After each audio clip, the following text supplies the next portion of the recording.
Hello everyone, my name is Eve Fisher. On behalf of Geelong Regional Library, I'd like to welcome you to the library's online event today, E Mann, The New Climate War, the fight to take back our planet. The Geelong Regional Library Corporation acknowledges the Wadawurrung and Eastern Ma owners of the land on which we gather here today. We pay respects to Wadawurrung and Eastern Ma elders past, present and emerging. We acknowledge and celebrate First Nations people of this land and as custodians of learning, literacy and story. Thank you for joining us today. It's a very special event for the Geelong Regional Library Corporation because it commemorates World Environment Day this Saturday. The theme is Reimagine, Recreate and Restore. According to World Environment Day organisers, this is our moment. We cannot turn back time, but we can grow trees, we can green our cities, we can rewild our gardens, change our diets and clean up rivers and coasts. We are the generation that can make peace with nature. We all have a role to play when it comes to the environment. Let's get active, not anxious. Let's be bold, not timid. To find out more about World Environment Day, use the hashtags Generation Restoration.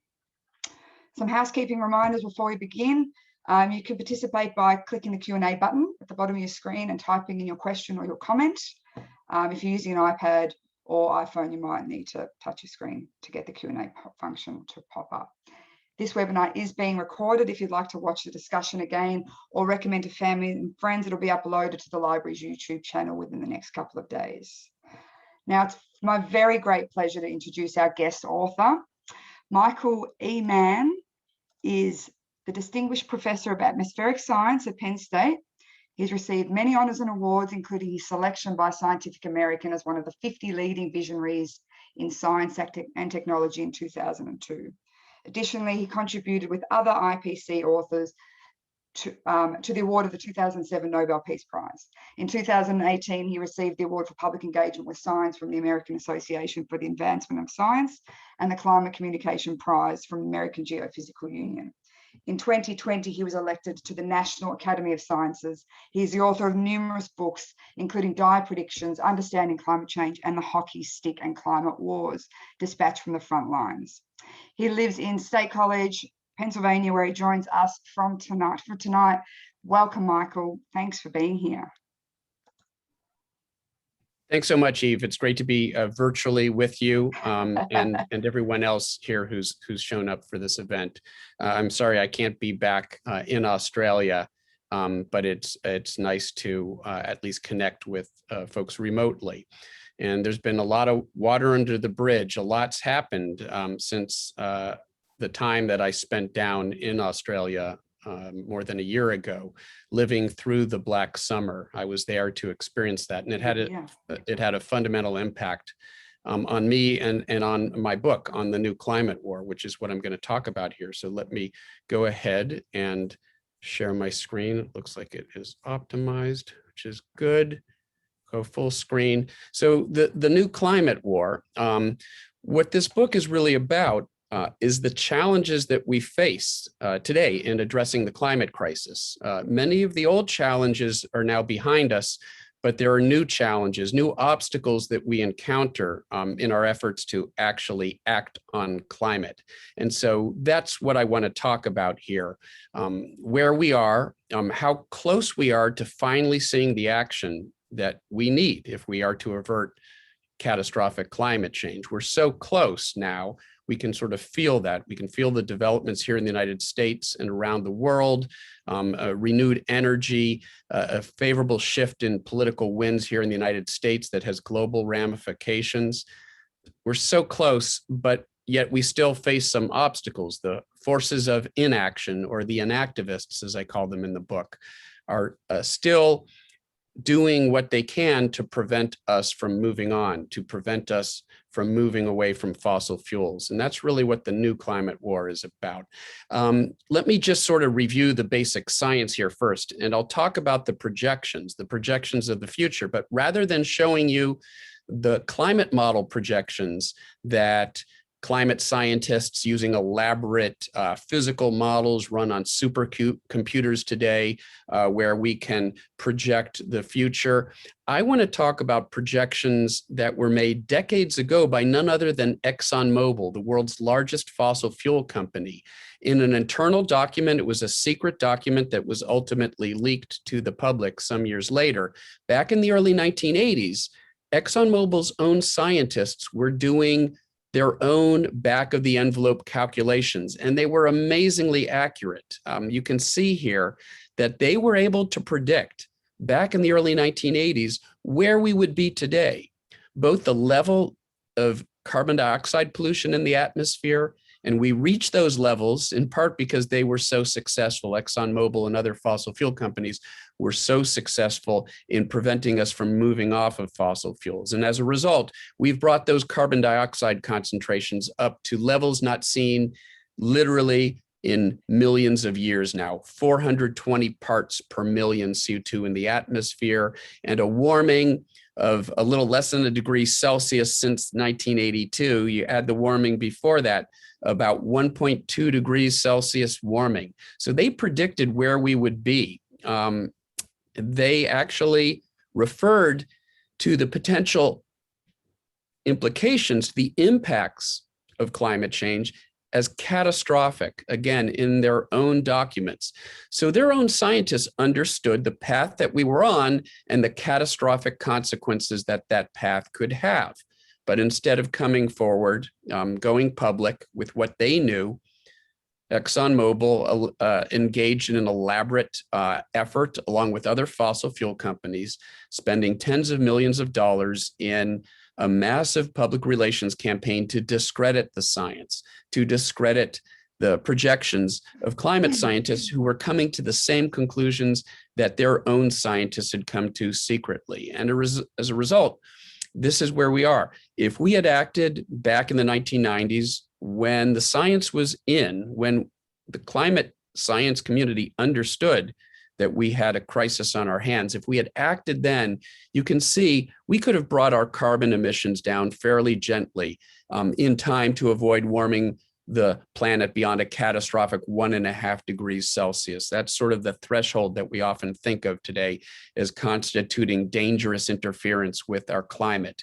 It would have been fairly straightforward, fairly easy to take action to avoid that threshold if we had acted 2 decades ago. But instead, because of decades of inaction, bought in substantial part by a very successful public relations campaign by the fossil fuel industry, this is where we are today. If we are to avert 1.5 degrees Celsius warming of the planet, we now have to bring our carbon emissions down by a factor of 2 in less than 10 years.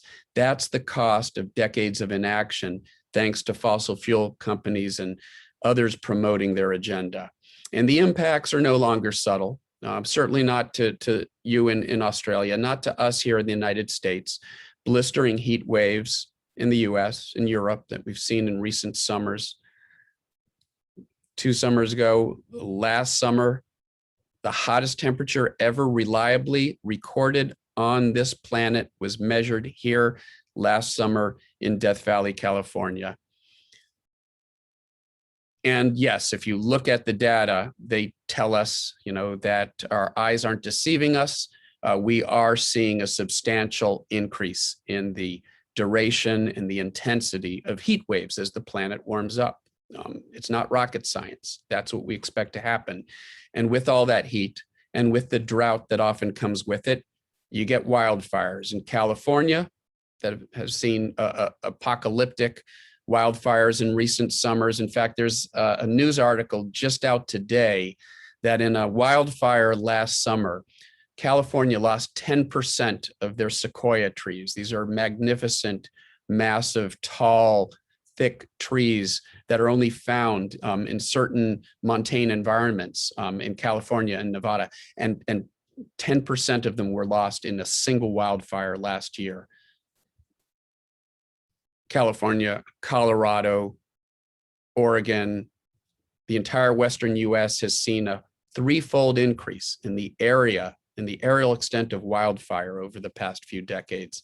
This, to me, is it would be amusing if it weren't so tragic. This is an actual article that appeared in Washington Post recently, talking about, as we go into this next fire season in California, we're once again seeing massive drought, massive heat, and it's coming together in the form of these massive wildfires. And as you can see, the advertising here, along with that article, you get an advertisement from ExxonMobil, rather ironic, because we wouldn't be here seeing these droughts and water shortages and wildfires were it not for, as we've already seen, the efforts by ExxonMobil and other fossil fuel interests to block action on climate. And we're seeing the catastrophic consequences here in the United States or in Australia. I lived through the Black Summer. I arrived in December of 2019. In fact, I was vacationing with my family in the Blue Mountains as they were engulfed in smoke. And The Guardian asked me to write about my experiences. And I wrote about my experiences as a climate scientist who had come to Australia to collaborate with other scientists in Sydney, studying the impacts of climate change on extreme weather events in Australia. And instead, I arrived to watch those weather events play out in real time in a profound way. And we've all seen those images. They're seared into our consciousness, those tragic images of wildfires with, kangaroos and other wildlife in the foreground. And there was a massive destruction of ancient forests and massive loss of animal populations.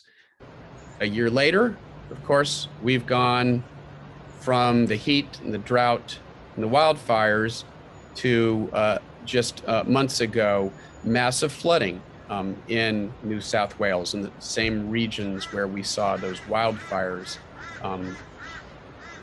more than a year ago. And you might say at this point, the critics will say, well, you climate scientists, can you make up your mind? Is it going to be heat and drought and wildfires, or is it going to be unprecedented floods? Make up your mind. Which is it going to be?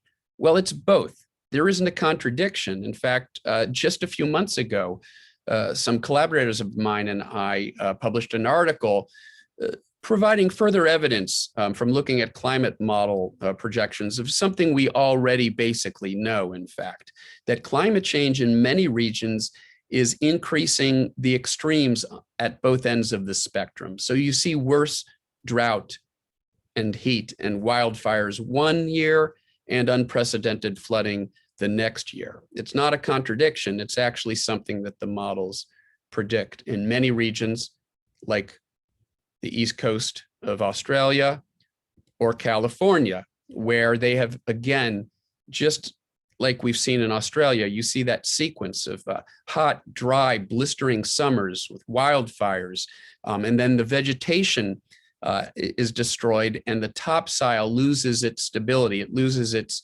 integrity. And then those winter storms come. And when they come, they actually pack a bigger punch because there's more moisture in a warmer atmosphere. So when you get those rainfall events, they're more intense. You get worse flooding events. And they combine, tragically in this case, to give us those deadly mudslides that we've seen in recent years in California. Record hurricane seasons, 30 named storms in a single season last year. We've never seen that before. This one image here, a satellite image, really captured last year the sort of twin assaults here in North America of these devastating hurricanes and superstorms, more energy, warmer oceans, more energy to intensify these storms, and you see more active storm seasons, and you see more intense hurricanes. In this case, however, you can actually see in this satellite image, the brown colors in the upper part of the frame, that's actually wildfire smoke from Colorado. As those fires were burning out west, that smoke, that jet stream was bringing that smoke east, where it became entrained into these hurricanes that were persisting well into the late fall. Again, something we haven't seen before. This is the face of climate change. It's no longer subtle. We're seeing it play out in real time in the form of these unprecedented extreme weather events. When I was in Australia, I appeared on 60 Minutes Australia, along with a number of other panelists here, some of whom you might recognize. And the point that I made is what we had just witnessed play out that summer during the Black Summer in Australia. That's just a taste of what's to come. That's 1 degree of warming. Imagine what 4 might do if this is what 1 degree of warming does. That's the point. Dangerous climate change has arrived. The question now is, how bad are we willing to let it get? And the climate wars. Well, I could play, I don't have time to play both of these, so I'll play the second. In recent years, I've encountered climate change deniers in the US House of Representatives, where I testified to Lamar Smith, who was a Republican from Texas who denied that climate change is happening. And then when I was in Australia last year, I appeared on another show that you may be familiar with, ABC's Q&A, and this was the first episode of Q&A of the year, that January, and it was about the bushfires. That was the biggest story at the time. And I'm going to play a clip where I was actually replying to a senator who you may be familiar with, who expressed sort of contrarian views about climate change. According to an article that came out a few days ago, oops, sorry about that. According to an article that came out, we're going to start that. You said you get information across your desk every day, yes, which leads you to doubt or be open-minded about the science. Yes, I am open-minded. What is that information? It's a range of information. Liberal Senator Jim Mullen. It's a range of. Thank you. But sorry, could we just respectfully listen to this? Yeah, thank you. Just try to get to the bottom of this. What is the evidence that you are relying on? I'm not relying on evidence, Hamish. I am saying. You said it. You said it. But you said it. But this is why my mind is open. I would love to be convinced one way or the other. But to be prudent, what the government is doing is it's got a climate an emissions reduction policy, and it is a good policy, and it will mitigate risk to the maximum that it can. And where risk cannot be mitigated, it will adapt. And that's what we've got to work on, is the adaptation. Yeah, no, come on now, mate. And he's an American. Now, you know, you should keep an open mind, but not so open that your brain falls out. And that was perhaps the one moment that was most replayed in that episode. And I was actually drawing upon a quote from the great Carl Sagan. The point being, yes, you have to keep an open mind, but you know, you have to be cognizant. You have to recognize where there's overwhelming evidence, and rejecting the overwhelming consensus of the scientific community based on the flimsiest of arguments. That's not skepticism, that's contrarianism. And so I was taking the good senator to task for that in a good-hearted way. But climate change denial, outright denial of the basic science, we still see some vestiges of it in the United States, as we see in Australia as well. But largely, it has disappeared, it has waned as the evidence has just become too obvious. And I think that we really did go through a tipping point moment in Australia during, again, the Black Summer, where it became clear to, I think, most open-minded people that climate change is real, it's here, it's something we have to contend with.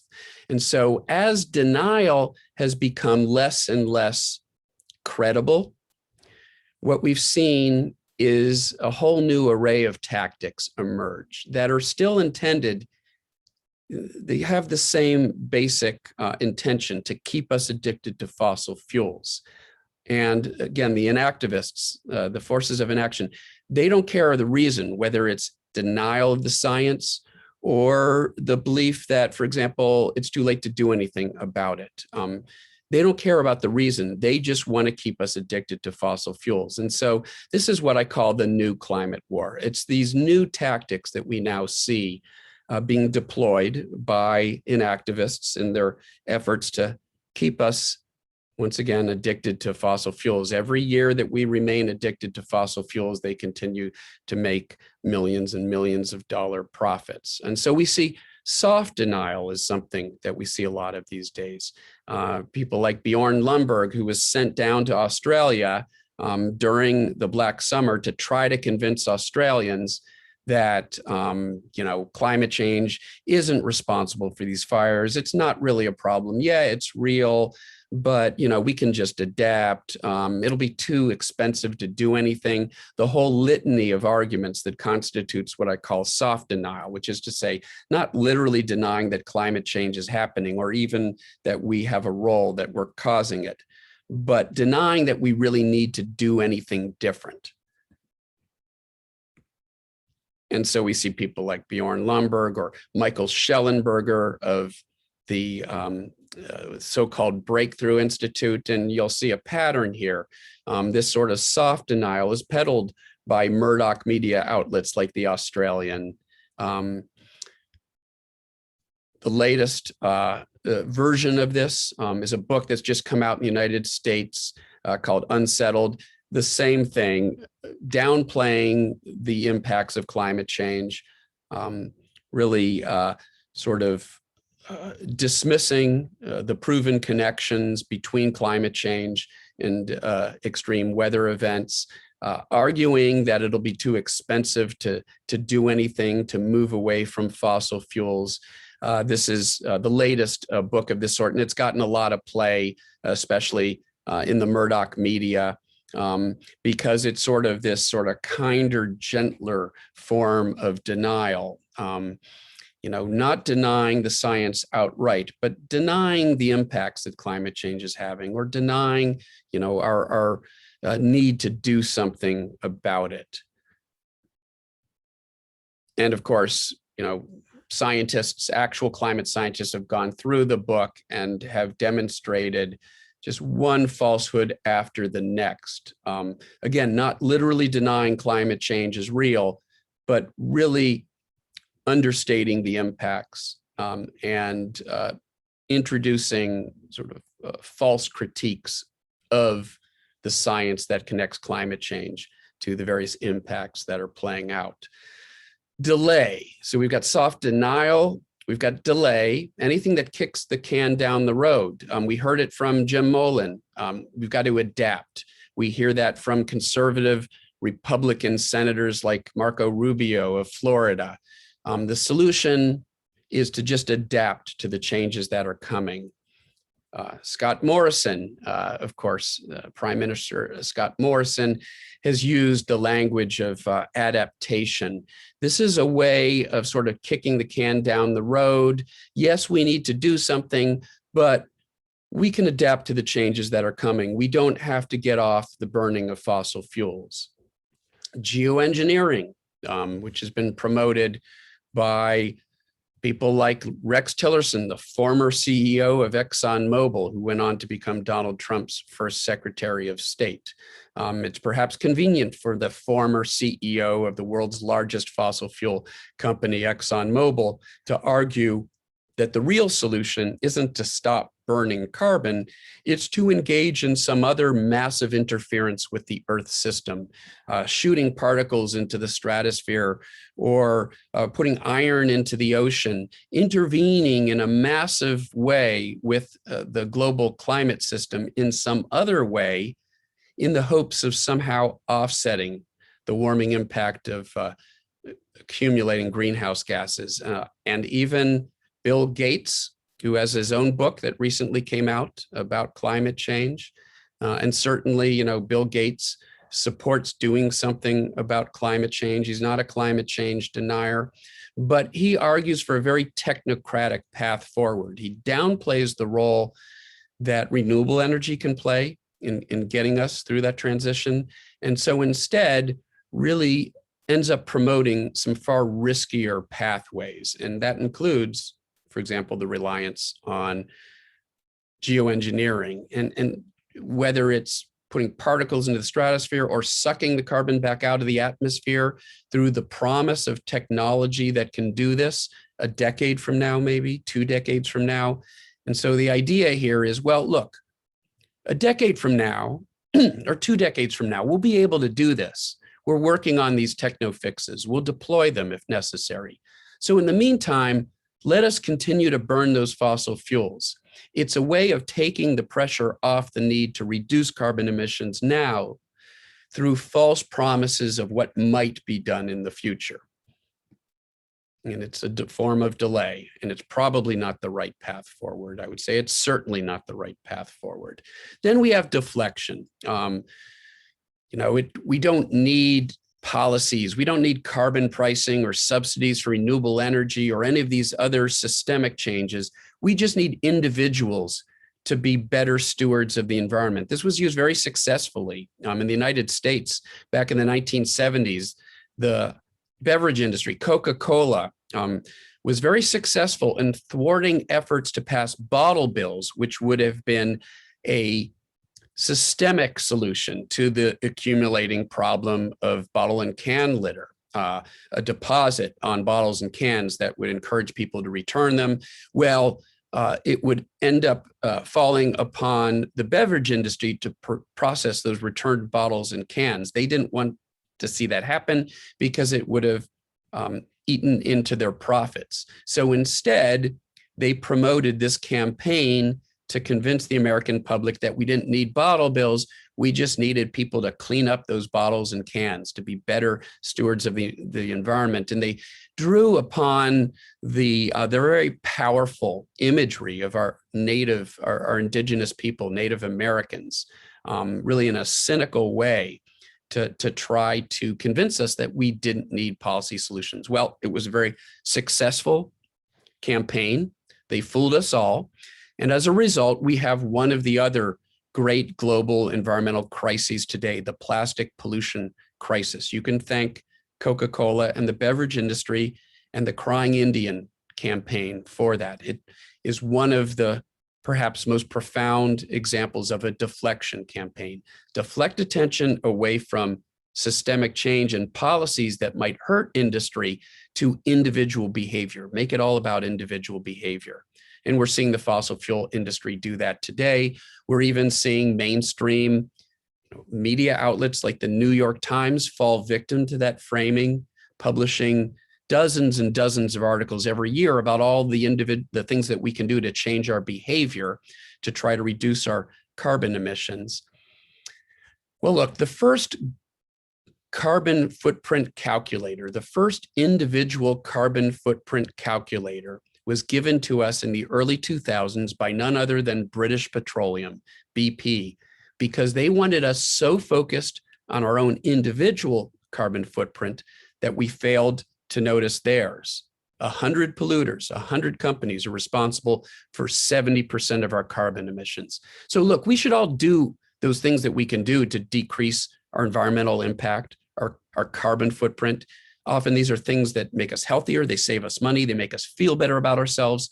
They set a good example for other people. We should do all those things, but we can't allow polluters to try to convince us that that's all we need, because without the larger incentives, without systemic change, we won't achieve the reductions in carbon emissions that are necessary.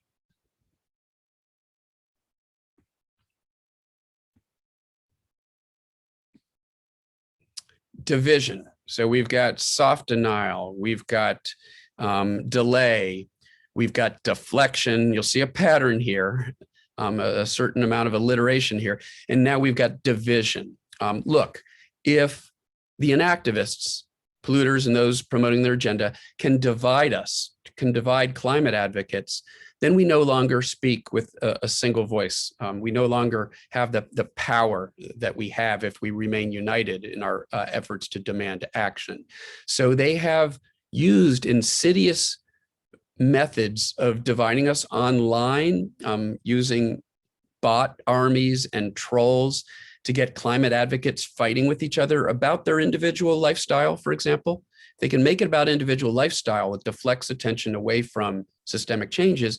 And it's also a very useful wedge because you start to get people pointing fingers at each other. Why aren't you vegan? Why do you still fly? And they create infighting, and they create conflict and discord. And they divide the climate advocacy community, and it's been very effective.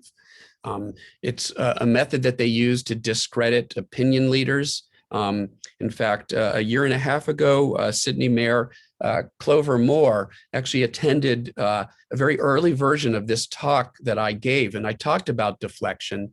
And within a matter of weeks, she was being vilified by the Murdoch press because of her administration's use of air travel. They were trying to discredit her as a messenger, and she's been a very powerful messenger when it comes to the need to act on climate in Australia. So it's a way of trying to discredit her, paint her as a hypocrite by supposedly exposing the carbon emissions of her administration, the fact that people in her administration fly, to distract from the systemic changes that are necessary, to divide the community, and to discredit key messengers like John Kerry in the US, who is our current envoy, special envoy on climate, or Clover Moore in Sydney. And it's not a surprise. Who is it that is spreading these attacks on the supposed hypocrisy of people like John Kerry or Leonardo DiCaprio, and often grossly exaggerating their supposed profligate individual behavior to paint them as hypocrites, to somehow discredit their message? Who is promoting that? Well, it's often the Murdoch press, right? Fox News, New York Post, that's Murdoch. Recently, a little more than a year ago, actually now, Michael Moore came out with his latest film. This is a liberal icon, Michael Moore, filmmaker Michael Moore, who's been seen as sort of a progressive messenger. And so it came sort of as a shock to the environmental community when he came out with this movie, Planet of the Humans, which was a full frontal assault on renewable energy, the solution to, or an important part of the solution to the climate crisis, decarbonizing our economy, getting away from burning fossil fuels, moving towards green renewable energy. And here Michael Moore comes out with a film attacking renewable energy, mostly by misrepresenting the supposed impact of wind or solar technology on the environment, exaggerating the environmental impacts of these technologies. Well, who knows why Michael Moore chose to do this? It's perplexing to many of his fans that he decided to play into this sort of inactivist frame, to play into the hands of right-wing propagandists trying to convince us that renewable energy will do more harm than fossil fuel energy.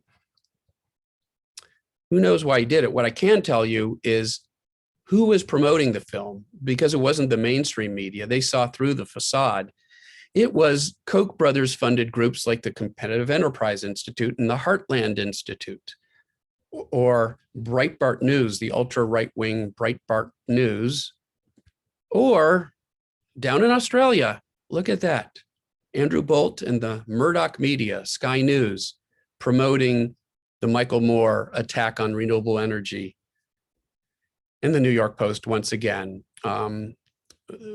Murdoch, technically, he's, you can't blame Australians anymore. He's technically an American. Of course, as you all know, Rupert Murdoch has Australian roots and has been engaged in an effort to weaponize climate change, denialism, and misinformation in Australia to keep Australians addicted to fossil fuels. In fact, just a few months ago, I testified in an Australian Senate hearing on media diversity about the stranglehold that the Murdoch media has on the Australian news ecosystem today and the importance of potentially trying to do something about that. My testimony, as you can see here, was actually promoted on YouTube by none other than former Prime Minister Kevin Rudd, who of course came up against the Murdoch machine when he tried to promote climate legislation as Prime Minister. So I was down in Australia criticizing Murdoch and his stranglehold on the Australian media. And returning the favor was my friend Malcolm Turnbull on CNN here in the US just a week later, pointing out the damaging impact that Rupert Murdoch is having on our press in the United States, Fox News, the New York Post, the Wall Street Journal, as well as Australia. Really the poisonous impact that the climate denial, disinformation, and now the climate inactivist tactics that his media is promoting, the damage that that's having on our efforts to do something about climate. All right, so that's division. We've got deflection, we've got soft denial, we've got delay, and now finally doomism. And you might be surprised that doomism is part of this litany. But if the forces of inaction can convince us that it's too late to do anything about the problem, it ironically can potentially lead us down the same path of inaction as outright denial. And remember, they don't care about the path you take, they just care about the destination. They want you disengaged, not out there demanding change. And whether it's because you deny that climate change is real or human caused, or you think it's too late to do anything about it, it potentially leads you to disengagement. So we have to recognize that this is a tactic that's being used by inactivists. And what's so pernicious is that it really preys upon not conservatives, but progressives who would otherwise often be very supportive of climate action, people who would otherwise be on the front lines demanding action. But if you can convince them that it's too late to do anything, well, then you disengage them. And so not only do you have the political right on your side, but you're actually weaponizing some on the political left. It's been a huge victory for the forces of inaction to really weaponize doom and despair as a means of paralysis. And so when we see people, when we encounter people, people we know are good people of good intentions, of goodwill, who have fallen into climate despair based on false narratives, based on distortions of the science, which wrongly portray climate change as an insoluble problem. When we encounter people like that, we have to help them through that. We have to recognize that they're not, they're not the enemy. They're the victims of this, of this campaign, and we need to help them out of it so that they're back on the front lines, demanding action with the rest of us. So winning the war, well, it's about urgency and agency. Yes, we've already seen there is great urgency. We have to act now. We don't have much time if we're to avert catastrophic warming of the planet, if we're to prevent the planet from warming more than 1.5 degrees Celsius. We have to bring carbon emissions down by a remarkably large factor of 2 within 10 years. That's what we need to do. It's a huge task, and we have to, be making progress now. So there's the urgency, but there's the agency. It isn't too late to act. There is still time to make sure that we don't lock in the worst climate change impacts. So both are important, urgency, but agency. And, the COVID-19 crisis, in a sense, has been a teaching moment. We've learned some lessons about the deadliness of science denial, because we can measure that in hundreds of thousands of human lives that have been lost here in the United States because an effort by Republicans, Donald Trump and Republicans who support him, to convince them that COVID-19 was a hoax and they didn't need to wear masks or engage in social distancing. So we've learned important lessons about the deadliness of science denial. We've learned important lessons about our fragility, that a microscopic virus can turn our world upside down, is really, I think, instilled in us a sense that, that there is a fragility. 8 billion, nearly 8 billion people living on a finite planet with finite food and water and space. There's some real questions about whether our path is a sustainable one. And I think COVID-19 has put us in a position to start to really do some soul searching when it comes to these deeper questions. But you know what? Fossil fuel burning and climate change is actually going to cost far more lives if we fail to act than COVID-19, than the coronavirus. So the even deadlier crisis that will loom large, even as we move past the pandemic. And I know down there in Melbourne, you folks are still dealing with another uptick. We're not out of the woods yet, but we will be a year down the road. We'll largely be looking back in our rearview mirror at the pandemic, but we will still be facing an even greater crisis, the pandemic, as we get past the pandemic, the climate crisis, which won't go away. So we understand the urgency. We have to act now. This is the greatest crisis that we face as a civilization. It's not the pandemic, it's actually climate change. But we have the solutions. Sorry, Bill Gates, we don't need a miracle. We don't need to rely on brand new future tech, which is an argument that Bill Gates has made. He downplays the role that renewable energy can play and instead argues that we need to rely on future technology and potentially geoengineering. I believe that reflects a lack of understanding of what the science actually says. The science shows that we can get 80% to decarbonizing our economy within the next decade and 100% there by 2050 with existing renewable energy technology. We just need policies to scale it up, to incentivize it. We don't need any miracles. And those of you who live in South Australia have seen the remarkable inroads that are being made there in decarbonizing the electricity sector. I mean, we're already seeing remarkable progress in Australia, in the United States, and around the world, where carbon emissions have plateaued because of the move away from fossil fuel energy towards renewable energy. They're not coming down as fast as they need to, but carbon emissions have stopped going up because we're starting to bend that curve down. We're moving away from fossil fuel energy. It's happening in Australia. It's happening in the United States. It's happening around the world. Last year, of course, we saw carbon emissions drop. And again, the amazing inroads in Australia, in the United States that we're seeing with wind and solar. Just recently, the New York Times, the wind and solar boom is here. It's not a decade from now. It's not 2 decades from now. It's happening now. We have to embrace that. We have to incentivize that. We need policies that will accelerate that. Renewable energy, already cheaper on a levelized cost basis than fossil fuel energy, than nuclear energy. So even if your argument is purely an economic one, it's still clear.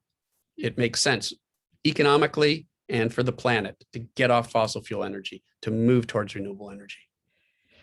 Now, as I was about to say, carbon emissions fell about 5% last year, actually closer to 7%. And if we could keep that up for the next 10 years, we would be on that path to bringing carbon emissions down globally by a factor 2 within the decade, which is what we need to do. But a lot of those gains were temporary, right? They were based on social distancing, decreased transportation, sort of temporary responses to the pandemic. What we need are systemic changes, policies that will decarbonize our economy. If we're going to achieve 7% a year, year after year for the next 10 years, which is what we need to do, we can't have any new oil, gas, or coal development. And that's, not just what I said, that's the International Energy Agency, a pretty conservative entity coming out and saying, look, if we're going to do that, if we're going to bring carbon emissions down by a factor 2 within 10 years and avoid 1.5 degrees Celsius warming of the planet, there can be no new oil, gas, or coal development. No, Australia, you can't have a gas-led recovery. Scott Morrison, a gas-led recovery is not consistent with holding warming below catastrophic levels. We've seen renewed leadership in the United States, a favorable shift in the political winds, a very bold pledge by the United States to bring its carbon emissions down by a factor of 2 within the next decade. G7 countries getting on board. Scott Morrison still lagging behind. He's made a pledge to achieve net zero by 2050. That kicks the can several decades down the road. If you look at his actual policies, he's doing nothing. He's proposing nothing right now that will actually get Australia on the path that it needs to be on if it's going to live up to its obligations to bring carbon emissions down by a factor of 2 within the next decade. And Morrison is starting to hear about it. He is increasingly isolated. Australia, under Scott Morrison, is almost now becoming a pariah because of his unwillingness to join in this larger global effort to actually do something about climate. So the reasons for optimism, climate change is here. We can't deny it anymore. There is a favorable shift in the political winds, real leadership now, once again, by the United States, China coming along, the EU coming along, a lot of the other countries of the world now coming along. Australia needs to do its part, but that comes together with a recentering of the conversation by the youth climate movement, that we're finally now seeing this as not just a matter of science or economics or policy and politics. This is a matter of ethics, of our ethical obligation not to destroy this planet for our children and grandchildren. There is still a path forward. We can still now take the actions necessary to make sure that we don't have to apologize for killing the Great Barrier Reef to our children and grandchildren. That's a possible future. That's not the future we want.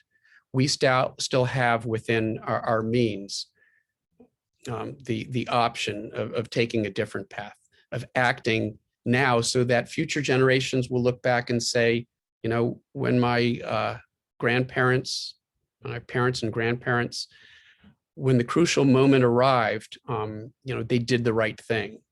And we ended up preserving the environment and this planet for future generations. That is still a possible future. So I'll leave it there and be happy to take questions. Thanks very much. Thanks very much, Michael. That was great. Thank you. It's good to hear it's put in such sort of structured terms and get to sort of understand the real politics and dynamic of it all. We've had quite a few questions from the floor, so I thought I'd start with them. Yeah. Let's go to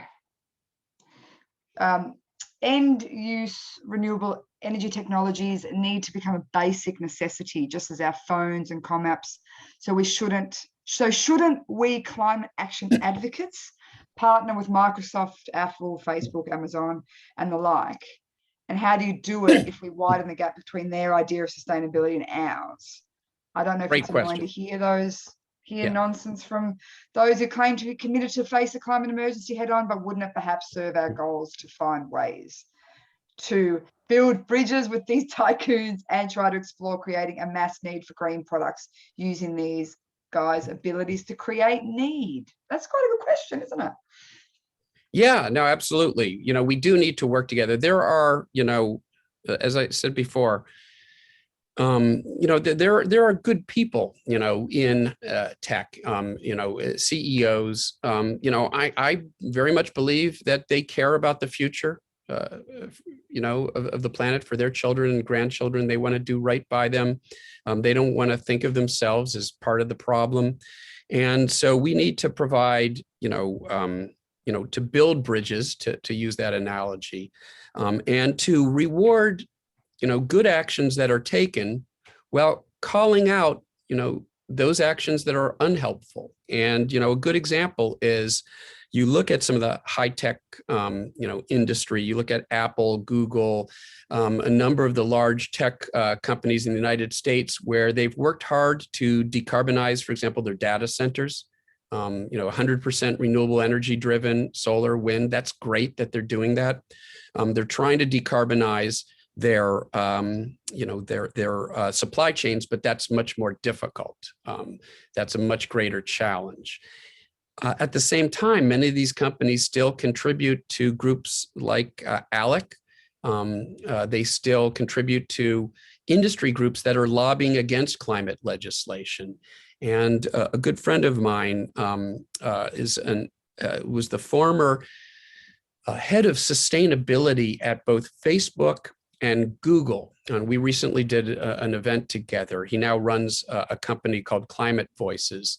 And what he's trying to do is to convince big tech to, not just talk the talk, but walk the walk, to stop funding climate change inactivist organizations, and to use their immense lobbying power. And I think this really gets at the heart of the question.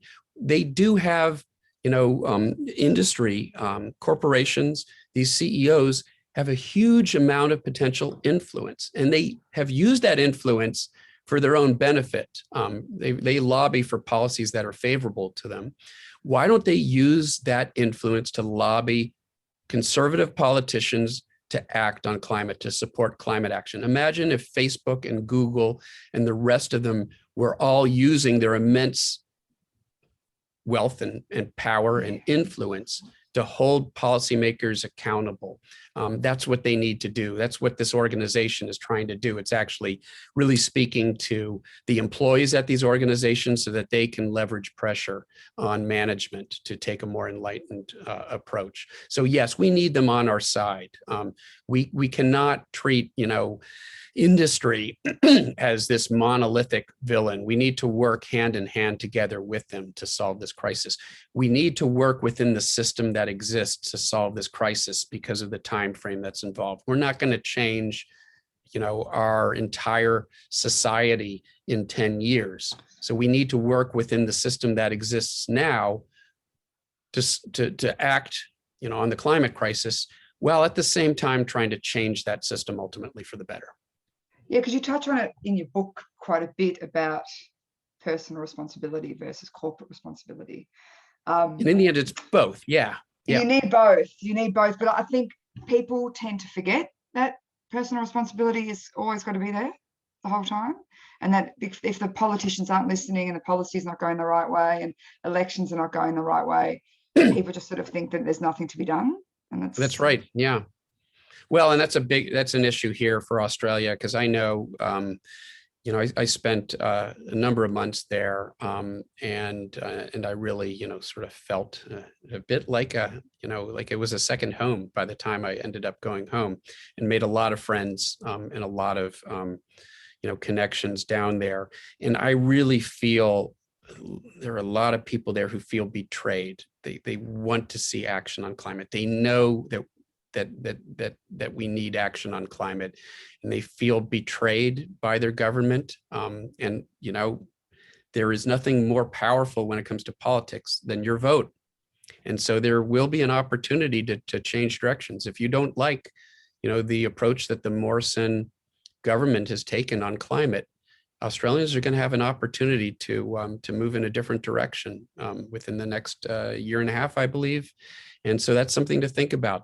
One of the ways that you can act as an individual in a profound way is your vote, to vote for politicians, because we as individuals can't price carbon. We can't provide subsidies for for renewable energy. We can't block new fossil fuel infrastructure. Only our politicians can do that.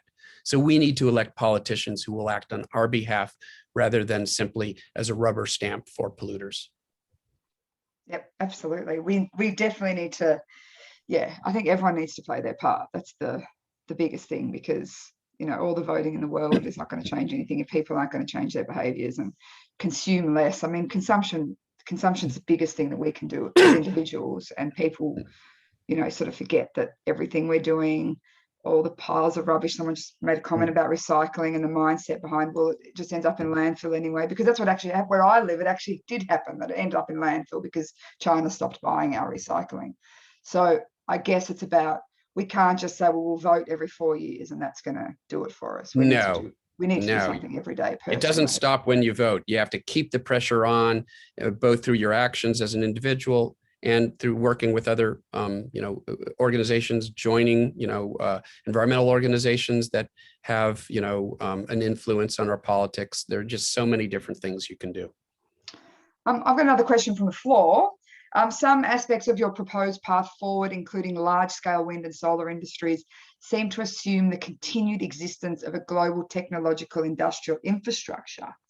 Can you foresee a time when this is no longer a safe assumption? And if so, what would some signs of that be? And this is from Glenn Schleyer in New York.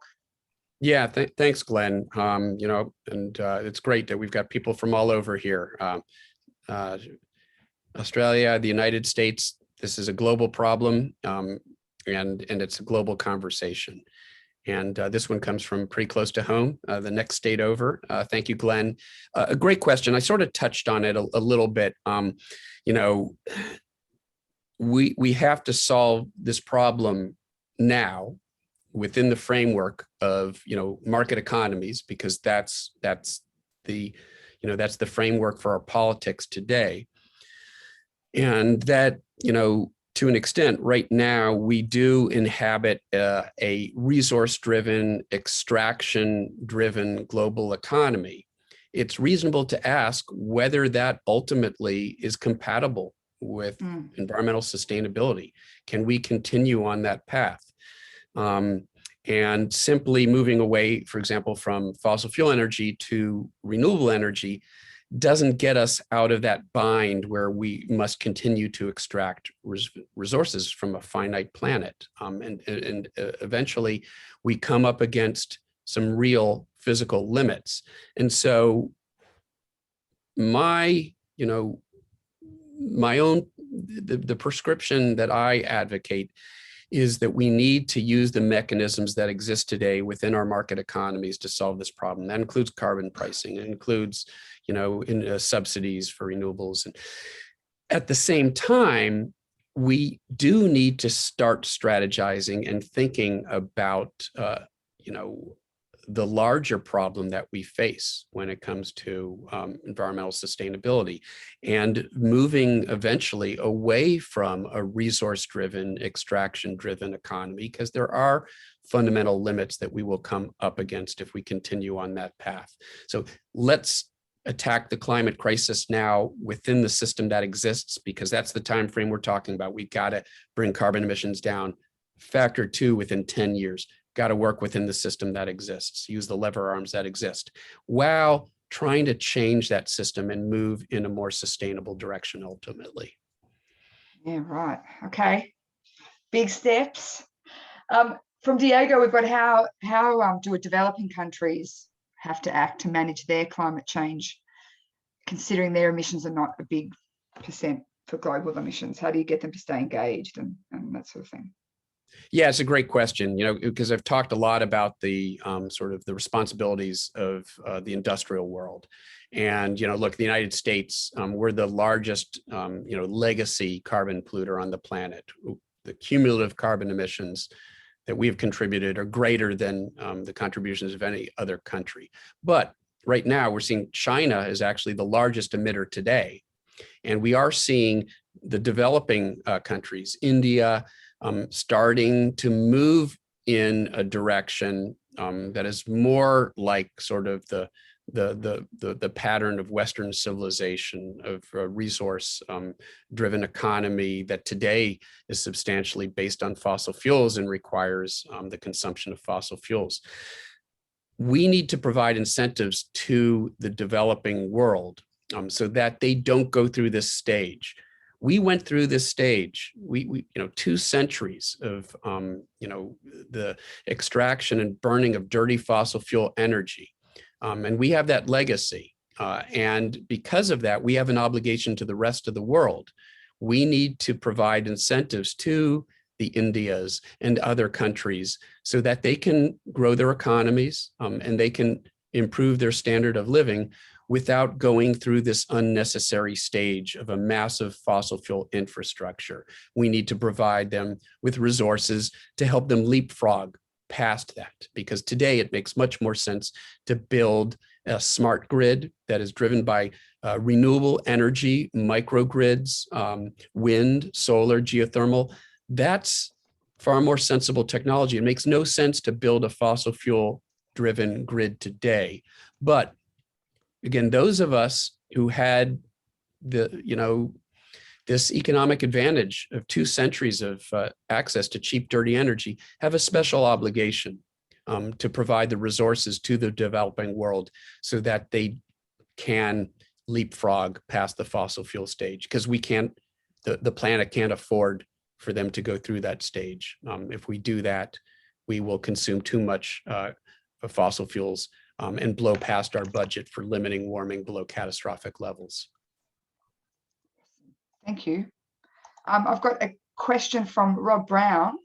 On becoming Australian Prime Minister, Scott Morrison, first few words were, "I believe in miracles." And we have seen how these attitudes reflect on his action and policy direction towards climate action. How do we influence his supporters and acolytes that it's not miracles that will save our planet, but rather science and daily action towards eliminating CO2 pollution? Thanks. It's a great question. I mean, I think it just, again, the successful experiment that we've seen in South Australia, demonstrates what we all know. Look, Australia has these amazing resources, natural resources that aren't fossil fuels: sun, wind, geothermal, and the rest. So, I mean, if Australia really wants to lead as we move through the 21st century, it needs to get away from fossil fuels. It'll be left behind.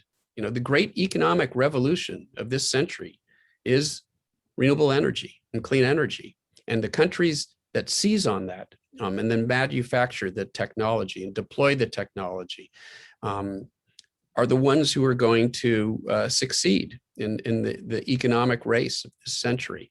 And so it's a matter of conveying the fact that the path forward that is better for the planet is also the path forward that's better for the economy, whether it's here in the United States or in Australia. There are far more jobs available in renewable energy than there are in fossil fuel energy. Fossil fuel energy is a largely automated industry today, but renewable energy is going to require huge amounts of installment and expansion. And there's a large labor pool that'll be required to make that happen. So the reality is that the path forward that's better for the planet is also the path forward that's better for the economy. And we just need politicians who are willing to accept that. We do. Last question from me. COVID, how do you get the attention back into the environment? Because surely you'd have to acknowledge that people aren't really interested in anything other than COVID at the moment, and they don't care about any messaging or what's going to happen because they're living in it. Yeah, and that's a great question. And, and I sort of lived, I think we all remember that transition because I was there in Sydney as it happened. We're coming out of the summer, the Black Summer, when it was all about the bushfires and the devastation. And we didn't really get a break because by the time we were sort of recovering from that crisis, we had the COVID crisis. And so what we were denied was an opportunity to take stock of what we had been through. If you like, sort of a grieving stage, but a taking stock, a reckoning. We didn't get the opportunity to do that because we literally transitioned from one crisis to another.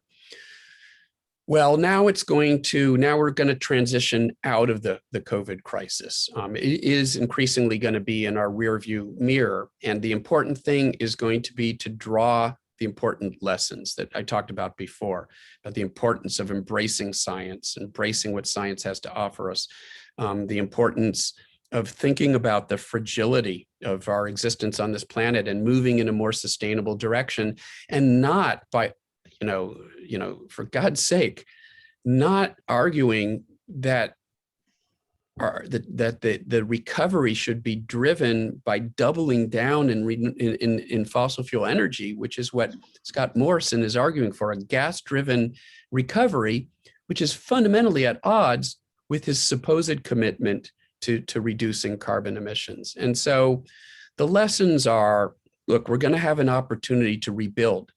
And as Joe Biden here in the States, it's a good motto. Rebuild better was the motto of his campaign. Build back better. We've got to build back, and we can build back in a way that's more sustainable. It's better for us. It's better for our economy. It's better for our environment. It's win-win. And again, what we need are politicians who will do what's right by us rather than simply doing the bidding of powerful vested interests. It's holding them accountable. We have to do that here in the United States, and we have to do that in Australia. We do. Thank you. That's been great, Michael. Thank you so much for enlightening us today. The new Climate War is available for purchase at any of Geelong's brilliant bookstores. Also available to borrow, of course, from Geelong regional libraries. Michael, thank you. Thank you. I hope to someday actually make it to Geelong when I make it back down under, which I will do again. I had one trip to Melbourne, and I had wished I had had more time to spend down there, but I'll be back. So stay well. Yeah. Thank you so much. Thank you. On behalf of Geelong Regional Libraries, thank you all for joining us today, and have a good one. Thanks, everyone. Thank you.